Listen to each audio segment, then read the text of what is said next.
Oh yeah, you guys. We're moving on to step 2. Let's go, alright? So in step 2, once you have selected and applied to your program, you want to start building your budget sheet.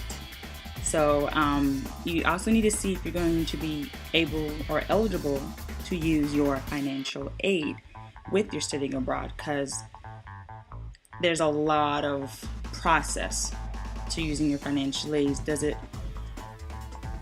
fit into your program per se? But we'll talk about that later. If you are using your financial aid, you probably might have to fill out some forms. It depends on your program. And for example, mine, I tried to use my study abroad and I had to fill out a consortium agreement saying that I'm getting general education courses and credit and elective credit for my studying abroad. So it all depends. I will get more in detail with that with another video I'm doing for scholarships and financial aid, because that's a big process. That's a big chunk of money you could be eligible to use for your study abroad program. Okay?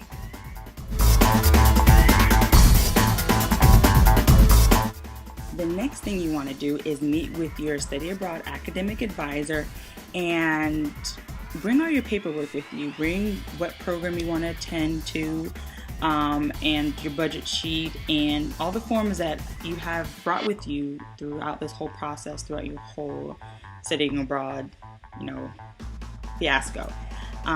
Your advisor will verify that you're taking the appropriate courses overseas, and does it fit into your educational plan, your educational goal, will it affect your financial aid status, different various of things. But you really want to meet with your study abroad advisor just so that they know you're going abroad, and they might have to approve paperwork themselves.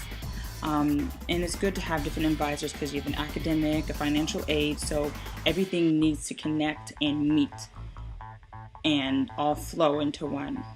Okay? And so you want to check your advisor at your school. Usually you have one, and it's through your study abroad program, through your studying abroad home institution. So I use Valencia for my academic advisor, and I had to meet with her several times, talk about my courses. Will these courses be accepted when I take them overseas at my home university? So if I'm taking these classes in Yonsei at Korea, will I get credit for taking those classes, and will it come back to my institution? Because you don't want to take a class and you're busting your butt to get an A or get a good grade out of it, and you worked all that hard and it doesn't transfer back to your school. So that's why it's really good to meet with an advisor, so you can talk through with them about what you're planning to take abroad.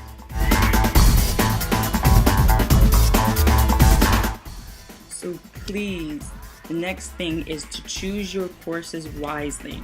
Your study abroad courses, the courses that you want to take abroad. Make sure that they fit again into your major, and that each program is different. My program, I had to get my courses approved by my program, which is through USF, and then those courses had to be approved also by my Valencia courses at my home intuition, because I am a Valencia student again. So I had to look through Yonsei's portal and see what classes I could take, get it back to my program advisor, for he can approve those courses, and then take it back to my school. Usually when it comes to courses being approval, you have to get the deans involved, because they have to see which courses are equivalent or they can be substituted. So if you're taking an economics course overseas, for example, and you have an economics course at your home home institution, sorry, I can never talk, and you have it also through your program, it would all transfer back. You just have to see which course, say ECO, which is Economics 101, could transfer back to your school. So you just need to make sure that you're not taking a course that your school doesn't have, because you definitely, it will be hard to get credit for that because they don't have that course at whatever school you're attending to. So it all depends on your major and what school you go to, because some schools have different courses and different majors, some don't. So you have to be smart about it and research it. Just research a lot and look at the the syllabus. They'll make you print out the syllabus, because it could say one thing and it could be a different title, but the syllabus can match up to a syllabus that is at your home university. So they could be like, okay, it might say this title and the titles don't match up, but what they're teaching is the same thing that they're teaching overseas. Okay? So it is a little difficult, but it's definitely worth the work. Now, this is not really a step, but it is a step, I guess. But while you're going through this whole fiasco with paperwork and meeting your advisor and your courses and getting into your program, do not forget to apply for your passport and visas. Passports can take up to at least 2 months to get. And it also can depend on your season, because I submitted mine in January and I got it back a month later. So I guess there must not have been a lot of people applying for their passports.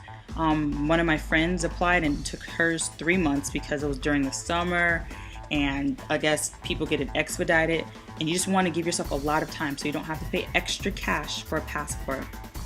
Usually passports are in America $110, but then there's taxes added on through your consulate or embassy that you're going to, so you might want to research that. It's all usually the same price, and without your passport you can't get your visa.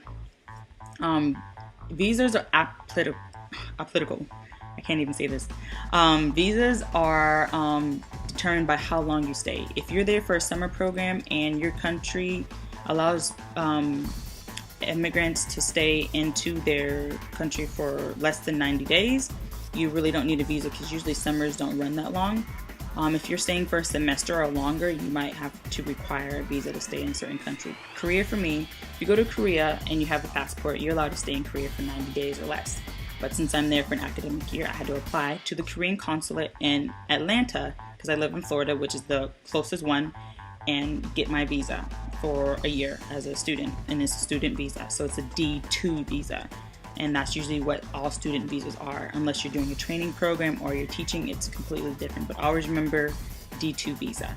And you want to get that out early, as soon as possible, because it can range. Mine only took a week. I sent mine out through mail, and I sent it out on a Friday, and I received it on a Thursday with all my visa and information. So it all depends on where you're sending it and who you're sending it to. So, but just see if you need it.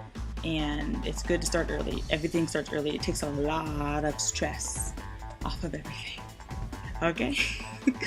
So, I hope this helps.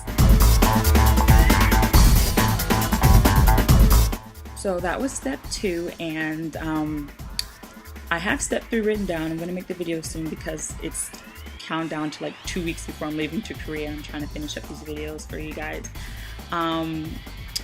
What was I about to say? I'm going to make a separate video for scholarship funding and for financial aid, because those can be quite long, and there's a long list of scholarships, and there's like 5 major scholarships out there that range between $3,000 to $20,000 for your study abroad program funding and money.